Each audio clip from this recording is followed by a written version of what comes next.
오늘 말씀 제목이 3절과 4절 사이입니다. 3절과 4절 사이에 뭐가 있을까요? 여러분 혹시 물이 새는 집에서 살아보신 적 있으신가요?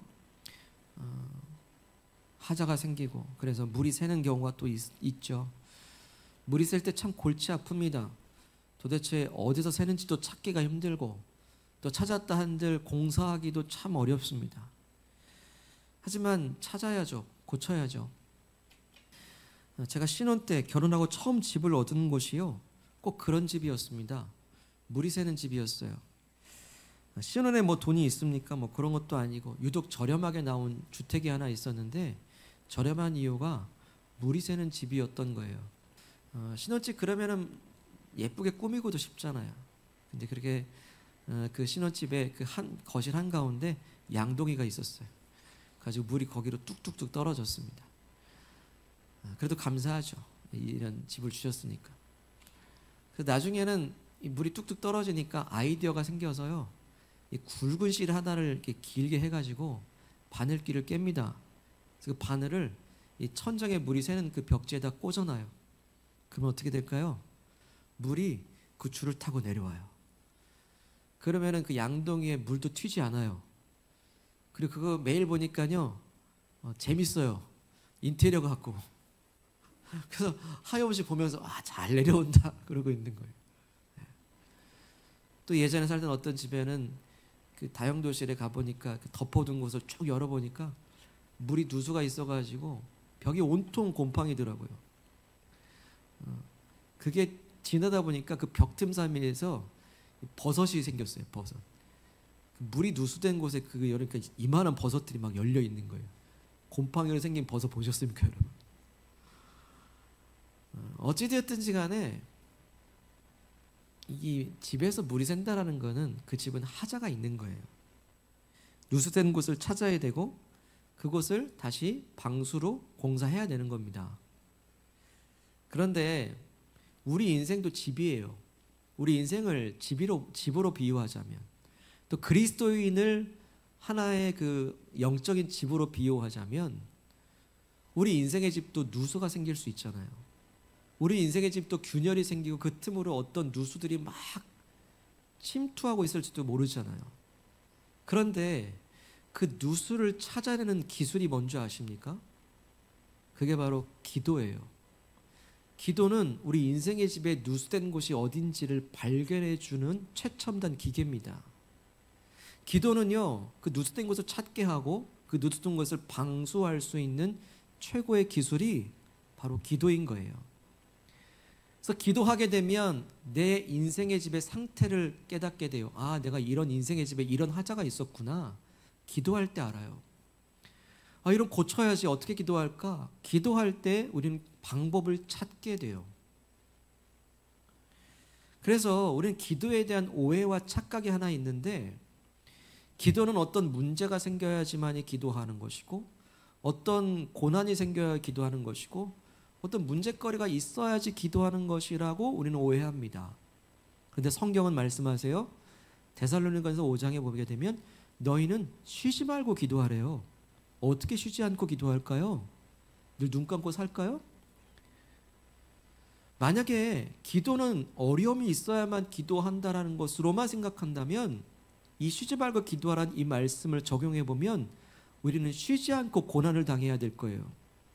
쉬지 않은 어려움을 당해야지 쉬지 말고 기도하시겠습니까? 결코 그럴 수 없죠. 쉬지 말고 기도한다는 것은 너희는 모든 일상을 기도하라는 거예요. 우리의 살아 숨쉬는 모든 것이 다 기도 제목이 된다는 거죠. 고난은 고난대로, 평안하면 평안한 대로 그 모든 것이 기도 제목이 된다는 겁니다. 우리 주기도문 했습니다. 주기도문의 기도회는요, 오늘 우리에게 일용할 양식을 주옵소서라고 말씀하세요. 오늘 우리에게 일용할 양식을 달라는 것은 오늘 하루하루 먹고 살 것을 달라는 기도이기도 하지만은 인간에게 필요한 그 일용할 양식과 같은 가장 기본적인 것들까지도 기도하라는 거예요.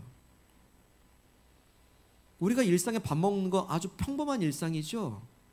그 평범함을 기도하라는 그 가르침이 오늘 우리에게 일용할 양식을 달라는 기도인 거예요. 어떠십니까? 모든 일에 기도하고 계십니까? 모든 상황이 기도 제목이 되고 계십니까? 모든 만남들이 기도 제목이 되십니까? 우리 가족들을 대할 때 그 사이의 기도의 제목들이 주님 앞에 기도로 아려지고 있습니까? 바로 이런 기도가요, 우리 인생의 집에 누수를 막아요. 방비하는 겁니다. 그리고 우리 인생의 집을 가장 쾌적하게 만들어줍니다. 그래서 우리는 언제든 무엇이든 어떤 것이든 기도해야 돼요. 근데 오늘 말씀해 보게 되니까요, 하나님의 백성인 이스라엘 백성들이 그 평범한 기도, 그 기도를 놓쳤을 때 어떤 누수가 발생하고 그 공동체 안에 어떤 균열이 일어나는지를 여실히 보여주고 있습니다. 자, 오늘 말씀에서 모든 일에 기도하지 않고 기도를 쉬게 되었을 때 이스라엘에게 발생한 그 누수, 그 첫 번째는 바로 교만함의 누수였어요. 기도하지 않게 되니까요, 교만함이 그 인생의 집에 누수처럼 스며들고 있다는 거예요. 자, 현재 이스라엘 백성들의 이 상황, 이 말씀의 상황을 좀 더 설명을 드리게 되면요, 하나님께서 이스라엘 백성들로 하여금 요단강을 건너게 하시고 주시겠다고 약속하신 가나안 땅으로 지금 진격해 들어가고 있는 상황입니다. 그 가나안 땅의 첫 번째 성읍이었던 여리고성, 우리 지난번에 말씀 나눴죠. 그 여리고성을 점령했고요. 이제 두 번째 성읍 아이라고 하는 성읍을 이제 진격하려고 준비하고 있는 그런 상태에 지금 백성들은 놓여 있습니다. 그런데요, 지난번에 첫 번째 승리를 거뒀던 그 여리고 성을 한번 살펴보죠. 그 성을 어떻게 이겼습니까? 어떻게 승리할 수 있었죠? 이 여리고 성 성벽만 해도 2겹의 성문이라고 했습니다. 그만큼 견고한 성읍이었고 여리고 왕과 군사들이 철저하게 방비를 하고 있는 그런 상태에 있었습니다. 그런데 이스라엘 백성들은 여리고성을 손 하나 대지 않고 무너뜨렸습니다. 손 하나 까딱하지 않고 그냥 저절로 무너졌어요. 어떻게 무너졌습니까? 하나님이 무너뜨리셨기 때문이에요. 하나님께서 백성들에게 먼저 말씀하십니다. 여리고성을 점령하기에 앞서서 이 성을 6일 동안 한 바퀴씩 돌고 7일에는 7바퀴를 돌아라. 백성들이 그 말씀에 순종해서 다 돌고 난 다음에 함성을 크게 외치니까요, 그 여리고성이 손 하나 대지 않는데도 와르르 무너지더라고요. 와르르 무너졌습니다. 자, 여리고성은 어떻게 해서 이긴 성입니까? 무기로 이겼습니까? 전략으로 이겼나요? 강한 군대로 이겼습니까? 아니요. 하나님의 말씀으로 이긴 성읍이에요. 하나님께서 이 여리고성을 통해서 가르쳐주고 싶은 게 뭘까요? 승리는 그리스도인의 승리는, 하나님의 백성의 승리는 말씀으로 이기는 사람들이다. 말씀에 순종할 때 어떻게 이기는지를 눈으로 보게 하신 그 현장이 바로 여리고성이었어요. 자, 그런데 문제는 이 첫 번째 승리 다음에 오는 역습이었는데요, 그 승리 뒤에 오는 역습이 무엇이었습니까? 교만함의 역습이었어요. 이때 조심해야 됩니다. 여리고성의 대승을 거뒀어요. 백성들은 기쁨에 넘칩니다. 그리고 자신감도 상승하기 시작했어요. 우리도 할 수 있구나. 우리도 할 수 있구나. 그러면서 자신감을 얻었어요. 하지만 그 자신감 뒤에 있는, 승리 뒤에 오는 역습, 교만함이 찾아오는데요, 성경에서 교만함의 정의는 명확합니다. 하나님을 의지하지 않은 모든 것을 다 교만함이라 얘기해요. 그리고 하나님을 의지하는 것을 겸손이라 얘기합니다. 명확해요. 그런데 백성들은 이제 거칠 것이 없어 보였어요. 다음 성 어디야? 아이성인 거죠. 아이성 이제 향해 진격하고 있습니다. 이제 여호수아는 여리고성 때 그랬던 것처럼 아이성에 정탐꾼들을 보내는데요, 이 정탐꾼들이 이 아이성을 정탐한 다음에 와서 여호수아에게 보고를 하기를 이런 보고를 합니다. 3절 보시죠. 여호수아에게로 돌아와 그에게 이르되 백성을 다 올라가게 하지 말고 2-3천 명만 올라가서 아이를 치게 하소서. 그들은 소수행이니 모든 백성을 그리로 보내어 수고롭게 하지 마소서 함으로 합니다. 자, 그러니까 이 아이 성읍은 정탐해 보니 작아요.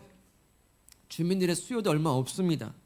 굳이 우리 군대 전부가 나갈 게 아니라 한 2, 3천 명만 골라서 진격해도 능히 점령할 수 있다라고 이 정탐꾼들이 보고를 한 거예요. 그러니까 여리고성에 비하면요, 이 아이성은 소위 말하면 만만한 거예요. 뭐 그런 그 대승도 거뒀겠다, 뭐 쉽게 할 수 있지 않겠습니까? 그리고 이 정탐꾼들의 제안이 참 합리적입니다. 그리고 상식적이기도 해요. 그래서 정탐꾼들의 제안대로 3천 명의 군사들이 아이성을 향해서 진격해 들어가기 시작했습니다. 당연히 승리했겠죠. 당연히 이겼겠죠. 우리 그 싸움의 결과를 한번 보시죠. 4절과 5절입니다. 4절, 백성 중 3천 명쯤 그리로 올라갔다가 아이 사람 앞에서 도망하니 아이 사람이 그들을 36명쯤 쳐 죽이고 성문 앞에서부터 스바림까지 쫓아가 내려가는 비탈에서 쳤으므로 백성의 마음이 녹아 물같이 된지라. 이게 웬일입니까? 사기가 충천했던 이스라엘 백성들 한 3천 명 정도만 될 줄 알았는데 오히려 아이성의 군사들에게 패배해서 36명의 전사자들까지 나고 이제는 쫓겨가기 시작하더니 마음이 물같이 녹아 없어질 정도였다는 거예요.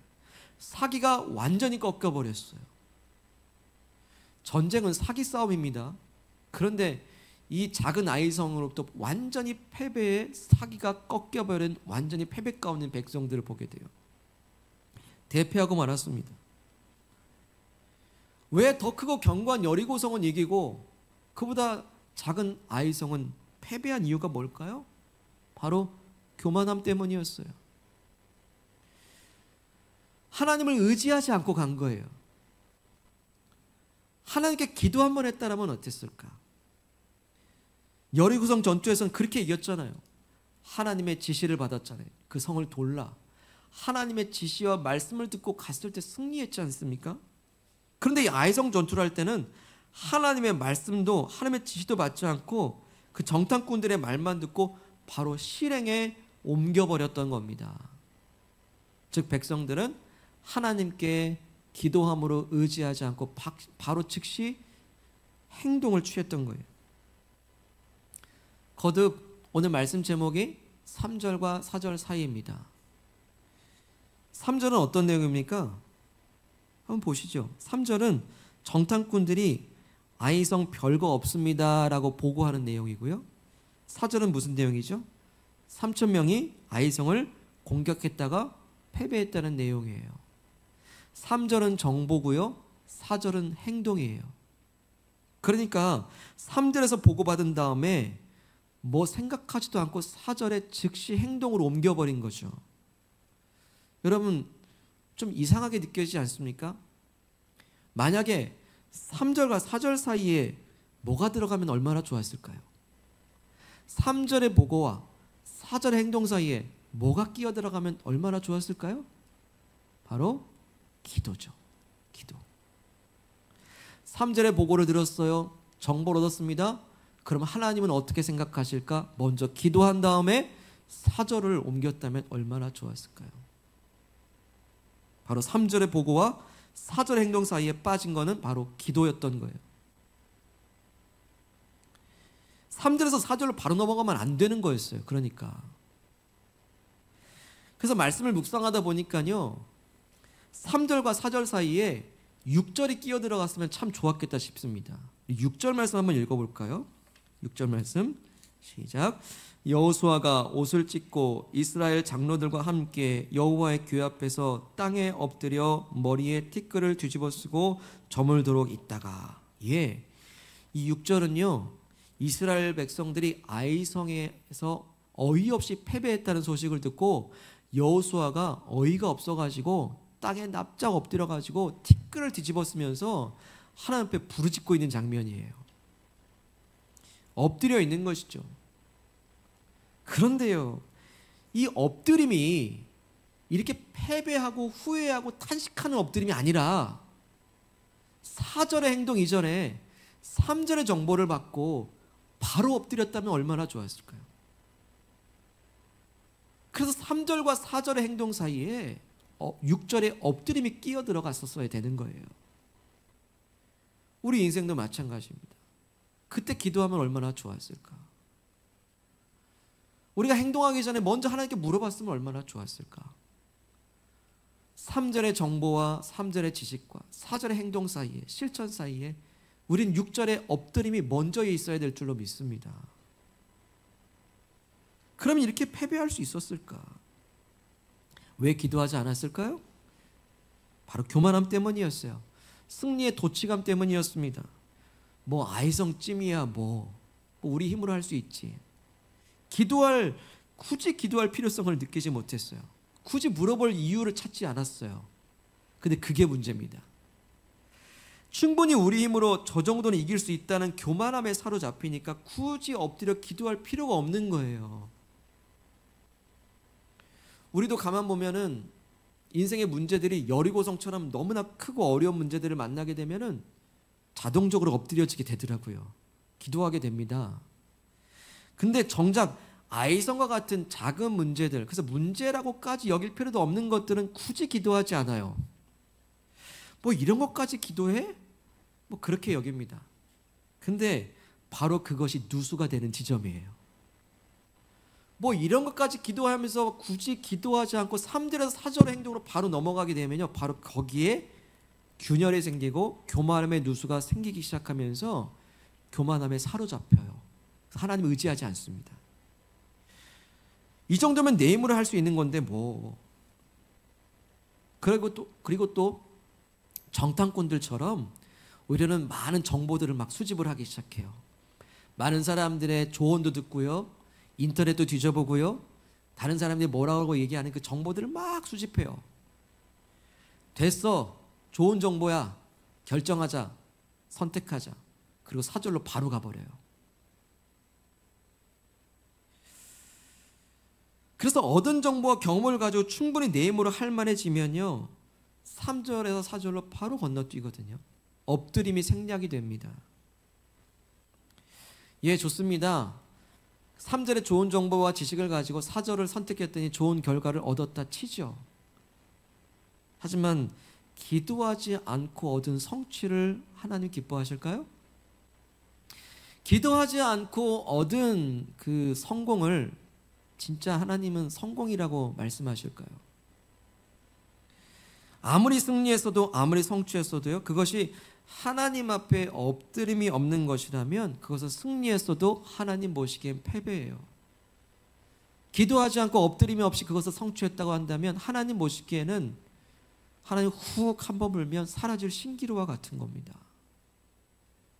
그러니 사랑하는 여러분, 저 여러분들이 이거 하나 꼭 기억했으면 좋겠습니다. 아무리 사소하다 할지라도 기도가 필요 없을 만큼 사소한 것은 절대 없다라는 것 기억하시길 바랍니다. 아무리 고급 정보를 할지라도 기도가 필요 없을 만큼 좋은 정보도 없고요, 또 아무리 내 경험이 풍부하다 할지라도 기도가 필요 없을 만큼 숙련된 경험도 없다라는 거 꼭 기억하고 사시기를 소망합니다. 여러분, 부끄럽지만 저 운전 제법 잘합니다. 운전 제법 잘해요. 그런데 운전대를 잡을 때마다 늘 기도하는 그 한 가지가 있어요. 그건 뭐냐면, 하나님, 제게 면허증을 주셔서 감사합니다. 그 기도를 늘 드려요. 여러분, 면허증 딴 지가 기억도 안 나요. 수십 년 전인데. 그런데 운전대를 잡을 때마다 처음 면허증을 주셨던 그 첫 번째 은혜를 늘 기억해요. 왜냐하면 순간 교만하게 운전하면 사고 나기 때문이에요. 여러분, 인생 사고 나는 거 별거 없습니다.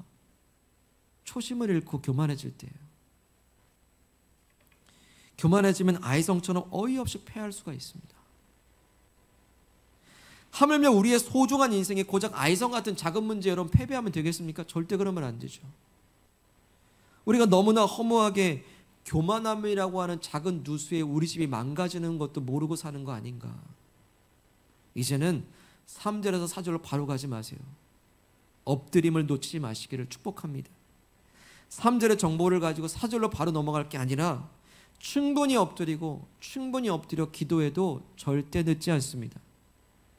하나님의 시간은 정확해요.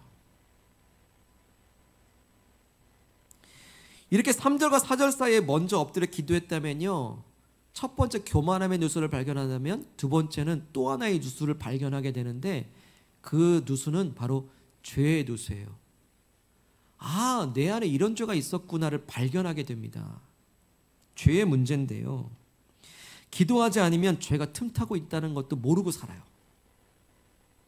사실은요, 이 여리고성에서 이긴 다음에 그 승리 그 뒤에 있는 그 검은 그림자가 드리워지고 있었는데요, 아간이라고 하는 사람을 통해서 이스라엘 공동체의 죄악이 점점 스며들고 있었어요. 누수처럼 스며들고 있었습니다. 이 아간이 이스라엘 공동체의 죄를 들어오게 했던 거예요. 어떤 일이 있었냐면, 하나님께서 여리고성을 점령할 때 한 가지 지시하신 게 있는데요, 여러분, 전쟁을 하게 되면 전리품을 얻게 되잖아요. 근데 이 여리고성을 점령해서 할 때 나오는 그 모든 전리품들은 모두 다 하나님 것이니 너희가 사사로이 취하지 말라라고 특별하게 지시를 하셨습니다. 그런데 이 아간이라고 하는 사람이 이 전쟁을 수행해 나가면서 나오는 그 전리품들 중에 일부를 숨겨놓은 거예요. 사사롭게. 시날산의 최고급 외투 한 벌, 은 200세겔, 50세겔 되는 금덩이를 훔쳐서 자기 장막에 감춰놨던 겁니다.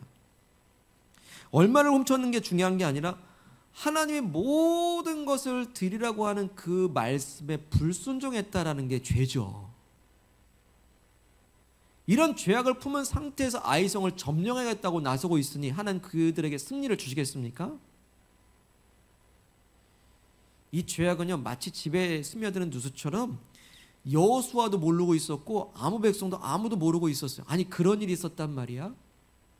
여러분, 기도했다면 어땠을까요? 이걸 알았겠죠.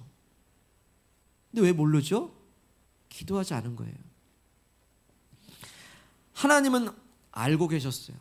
아무리 여호수아 모르고 백성도 몰라도 아간의 집에 꽁꽁 숨겨놓은 그 죄를 하나님은 밝히 드러내기 시작하시는데요, 그 방법이 독특합니다. 제비뽑기로 하세요. 제비뽑기.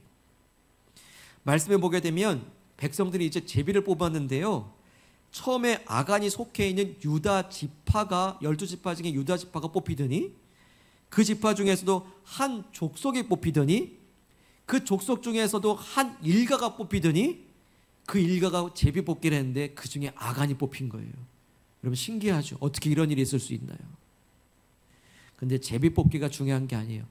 하나님은 알고 계셨다는 게 중요합니다. 그래서 그것을 지적하시는 거예요. 너잖아. 너 안에 지금 숨겨진 죄가 있잖아. 여기가 균열되어 있었잖아. 우리는 경각심을 가져야 됩니다. 하나님 앞에서는 내 안에 그 꽁꽁 숨겨놓은 그 어떤 은밀한 죄도 다 알고 계세요. 다 알고 계십니다. 숨길 수가 없습니다. 만약 3절과 4절의 행동 사이에서 먼저 엎드림이 있었다면 얼마나 좋았을까요? 그랬다면 백성들 안에 이 은밀한 죄가 있다라는 것을 하나님은 가르쳐 주셨을 것이고, 그리고 하나님께서는 이 백성들에게 진짜 원하시는 게 뭔지를 알았을 겁니다. 아, 저 성을 점령하는 게 중요한 게 아니구나. 오늘 내가 어떻게 하나님 앞에 거룩하게 사는가가 얼마나 중요한지를 아는 거예요. 하나님께서 원하시는 백성은 어떤 백성일까요? 하나님이 원하시는 백성은요, 전쟁에서 이기는 백성이 아니라 죄에서 이기는 백성을 원하십니다. 아멘이십니까? 우리 오늘 온 성도들이요, 저와 여러분들 이 땅에서 싸우는 것마다 이기고 승승장구하는, 그게 중요한 게 아니라 어떻게 죄를 이길 것인가. 그래서 하나님 앞에 어떻게 거룩한 백성이 되기를 될 것인가. 13절 앞부분 보세요. 13절 앞부분. 너는 일어나서 백성을 거룩하게 하여 이르기를, 너는 내 일을 위하여 스스로 거룩하게 하라. 하나님 원하신 거 거룩을 말씀하시잖아요. 하나님께서는 하나님의 말씀을 거역하면서까지 이 세상에서 만사형통하고 승승장구하는 거 절대 바라지 않습니다. 하나님께서는 하나님 앞에서 거룩한 성도, 거룩한 그리스도인 되기를 원하신다는 것을 여러분 믿으시기를 소망합니다. 그래서 우리는 더더욱 3절에서 4절로 바로 넘어가면 안 됩니다. 3절과 4절 사이에 엎드려서 먼저 내 안에 숨겨진 죄는 없는지 비춰주시길 기도해야 돼요. 아무리 장막 안에 꼭꼭 숨겨서 나도 나조차 모르는 그 죄가 있었던가 성령님이 우리에게 조명해 주실 때 그 죄를 해결받고 갈 때 가야 됩니다. 감사하게도 그 죄를 해결받을 수 있는 은혜의 문이 열렸으니 예수 그리스도 십자가 보혈의 문이 열렸습니다. 우리는 언제든 하나님 아버지 앞에 우리의 죄를 비춰주실 때마다 자복하고 회개하는 것들마다 그 죄를 예수 피로 씻어주시는 줄로 믿으시기를 바랍니다. 그래서 우리가 다시 한번 예수 피 앞에 거룩하길 원하시는 거예요. 혹시 내 안에 어떤 죄의 누수는 없는가? 하나님은 아시는데 나만 모르는 죄는 없는가? 3절의 정보와 4절의 행동 사이에서 회개의 엎드림이 있는 저와 여러분들 되시기를 소망합니다. 그럼 마지막으로요, 이렇게 3절의 정보와 4절의 행동 사이에 엎드림이 있게 되면요, 가장 중요한 게 있는데요, 하나님의 계획이 뭔지 깨닫게 돼요. 하나님의 전략이 뭔지 알게 됩니다. 사실 이 아이성을 점령하기 위해서 하나님께서 가지고 계신 전략이 있었어요. 근데 이 전략이 정탐꾼들이 보고 왔던 전략과 전혀 달라요. 이를 알 수 있는 게요, 나중에 이후로 8장에 가게 되면요, 이 아이성을 2차로 다시 공격을 하게 되거든요. 우리 8장 1절 한번 보실까요?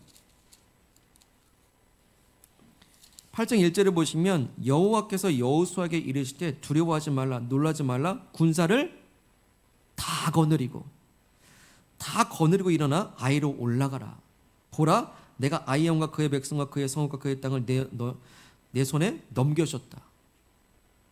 그러니까 하나님께서는 이 아이성을 2-3천 명 가지고만 싸우려고 하셨던 게 아니라 다 올라가게 하시려는 게 하나님의 계획이었어요.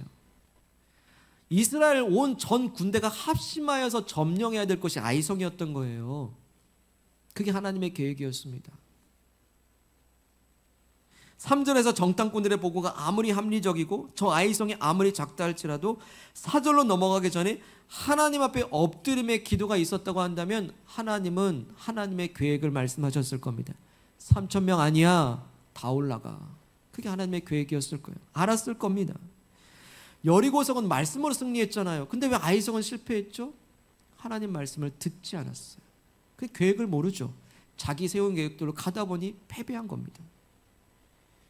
이제 2차로 아이성을 이제 점령하거든요. 점령하고 나서 여호수아 백성들의 그 탄식에 섞인 후회의 소리가 들려지 않습니까? 아, 기도할 걸, 먼저 엎드릴 걸, 하나님 말씀대로 할 걸. 그 탄식과 후회가 우리가 되지 않기를 소망합니다. 사랑하는 여러분, 우리도 어떤 인간적인 경험들, 내가 해왔던 능숙한 일들과 일터에서의 전문적인 업무들이 있습니다. 그 어떤 능숙함보다도요, 이제는 하나님을 매 순간 신뢰하는 게 가장 능숙한 것이다라는 것을 신뢰하고 모든 것을 기도하시길 바랍니다. 그게 전문적인 일이라면 더 기도하세요. 거기에 경험이 많다면 더 기도하셔야 됩니다. 3절의 노하우가 있고 3절의 정보가 있고 3절의 상식이 있어도 4절의 행동 이전에 더 완전하신 하나님의 지혜를 구할 때 놀라운 하나님의 창조적인 아이디어와 그 길이 열리게 될 겁니다. 자녀 양육하는 일 3절과 4절 사이에 바로 행동하지 마세요. 진짜 부모이신 하나님께 기도하시고 엎드리십시오. 새로운 지혜로 양육하게 될 거예요. 우리가 만나는 모든 사람들, 만남들마다 기도하세요. 일상의 만남들이 가만 보면 기도 없이는 이루어질 수 없다는 걸 알게 될 겁니다.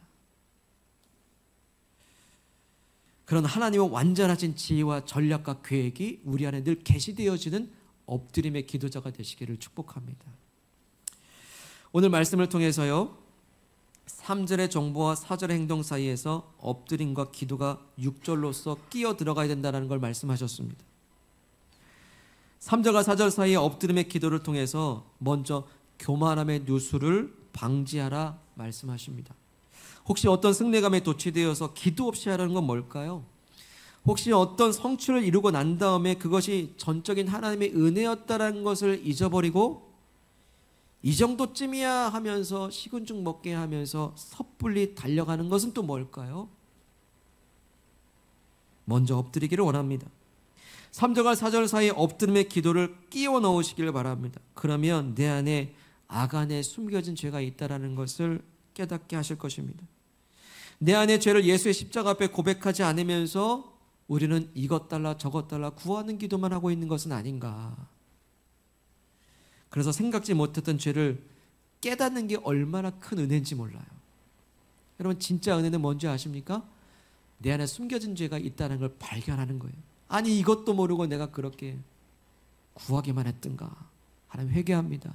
용서해 주세요. 예수 십자가의 보혈로 그 죄를 해결하고 한다는 게 얼마나 큰 은혜인지 몰라요. 여러분, 3절과 4절 사이에 회개의 엎드림이 있기를 소망합니다. 그리고 3절과 4절 사이 엎드리고 기도하실 때 내 계획보다 크신 하나님의 계획을 깨닫기를 축복합니다. 하나님의 계획에 순종할 때 하나님께서 그 모든 문제를 내 손 대지 않고 어떻게 무너뜨리시는지 그 승리를 보게 될 겁니다. 우리는 이제 한 주간도 3절과 4절 사이에 세상을 살아가게 될 거예요. 사람들은 말할 거예요. 세상 사람은 말할 겁니다. 3절의 정보를 가졌으니 4절에 결정하는 게 맞습니다라고 우리를 그렇게 부추길 거예요. 맞을 수도 있어요.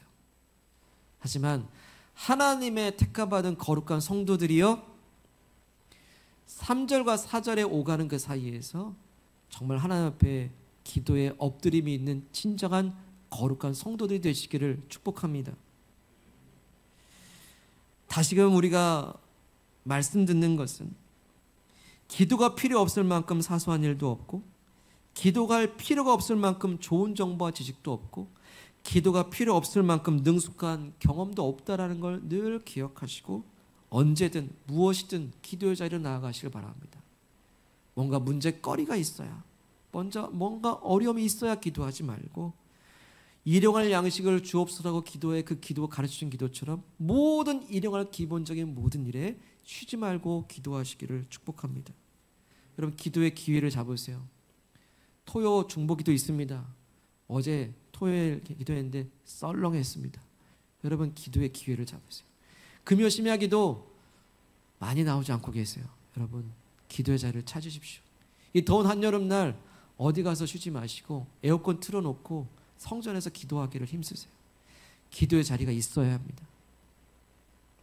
그리하여 3절과 4절 사이에서 교만함의 누수를 막고 죄악의 누수를 막고 나아가 하나님의 계획대로 순종하여 승리하는 거룩한 성도님들 다 되시기를 주의 이름으로 축복합니다. 사랑하는 여러분, 지금 주신 말씀 기억하면서 기도합시다. 사람들이 어찌하여 아뢰일 줄을 모를까요? 그것은 교만함에 취해 있기 때문이에요. 나도 모르는 죄악 가운데 사로잡혀 있기 때문입니다.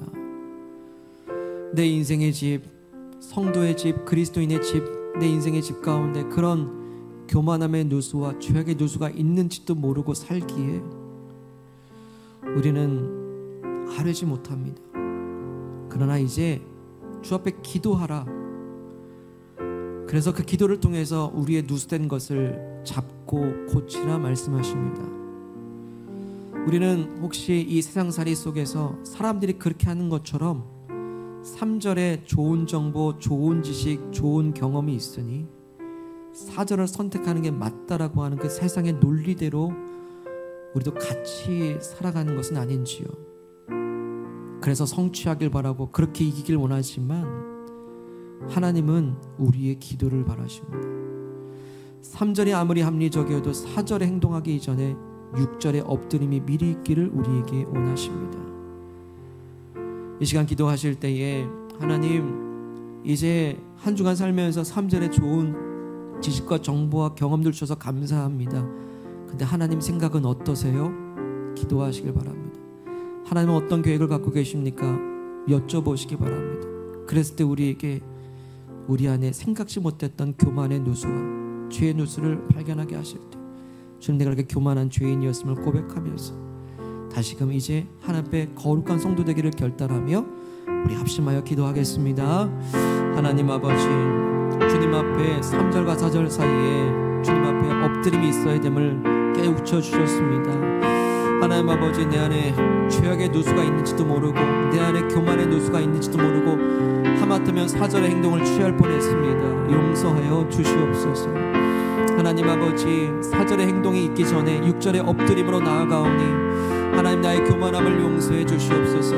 교만함에 취했던 것을 용서하여 주시옵소서. 그 한 번의 승리 때문에 도취되어져서 이 다음 것도 당연히 이길 것이라 나태했던 것 있다면 주님 용서해 주시고, 하나님 아버지, 나도 몰랐던 은밀한 죄가, 아간의 죄가 있사오니 아버지, 그것을 드러내시어서 아버지 하나님 주님 앞에 회개하며 나아갑니다. 죄 사하여 주시고 예수 십자가 보혈로 깨끗하게 하시고 거룩하게 하여 주시기를 간절히 원합니다. 주님에게 은혜 베풀어 주시옵소서. 우리 한 번 더 기도하실 때 여러분 어떤 선택 가운데 계십니까? 3절에 좋은 정보 잘 갖고 계시죠? 근데 하나님의 계획은 뭘까요? 우리는 고작 2, 3천 명이면 될 줄 알았는데 하나님은 전면전을 원하셨던 거예요. 여리고를 그렇게 말씀으로 이겨놓고 이제는 말씀 없이 이기려 하십니까? 그럴 수 없죠. 사랑하는 여러분, 이제 4절의 선택이 남았다면 주 앞에 엎드릴 때 하나님의 계획을 알려달라 기도하시기 바랍니다. 하나님의 지혜를 구하시길 바랍니다. 그래서 우리가 후회하는 엎드림이 아니라, 탄식하는 엎드림이 아니라 먼저 기도로 준비되는 엎드림이 되게 하여 주시옵소서. 그러한 경건의 습관이 있게 해달라고 기도하겠습니다. 하나님 아버지, 우리가 선택 가운데 있습니다. 먼저 엎드리게 하시고 먼저 순종하기를 원합니다. 하나님 아버지, 그 엎드림으로 나아갈 때 말씀하여 주시고 하나님의 계획과 하나님의 전략과 하나님의 뜻대로 순종할 때 여리고를 말씀으로 이긴 것처럼 이 아이성의 모든 문제들도 기도로 이겨 승리할 수 있도록 인도하여 주시옵소서.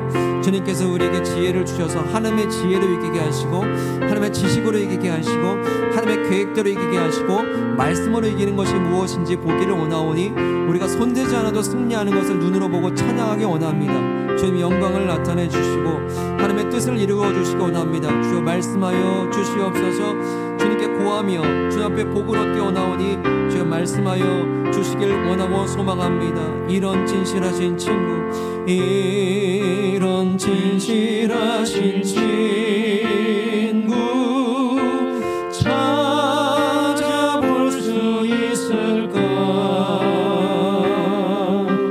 우리 약함하시오니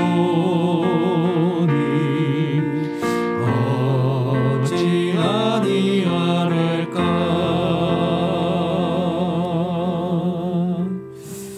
하나님 아버지,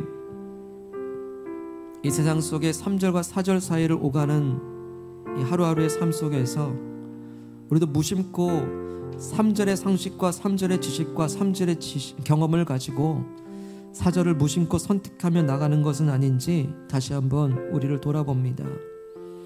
3절과 4절 사이로 바로 건너뛸 때 균열이 생겼고 누수가 생겼으니 우리는 승리감에 도취되어 교만함 속에 있었음을 고백합니다. 그래서 기도할 필요가 없었습니다. 용서해 주옵소서. 주 앞에 기도할 필요가 없는 사소한 일은 절대 없으며 기도할 필요가 없는 그 어떤 좋은 정보도 없으며 기도할 필요가 없는 그 어떤 능숙한 경험도 없으니 이제 모든 일에 기도하게 하시고 매 순간 기도하게 하시고 더 능숙하다면 더 초보처럼 기도할 수 있도록 아버지 인도해 주시옵소서. 아버지, 기도하다 보니 3절과 4절 사이에 균열되어 있는 죄의 누수와 교만함의 누수가 있으니 그 죄를 밝혀주시는 것이 은혜임을 고백합니다. 예수 십자가 보혈로 우리 모든 죄를 해결할 때 이제 예수 그리스도의 이름으로 기도하는 모든 것에 승리를 주시옵소서. 3절에 좋은 정보와 지식과 경험을 주셔서 주님 감사합니다. 그러나 4절의 선택 이전에 하나님의 계획을 여쭙습니다. 하나님은 어떤 비전과 전략을 갖고 계십니까? 이제 그 계획을 우리에게 밝게 알려주실 때 순종하며 나아갑니다. 여리고성을 말씀으로 이기게 하신 것처럼 일상의 모든 아이성들을 말씀으로 이기는 놀라운 승리를 간증하는 주인공들 다 되게 하여 주시옵소서.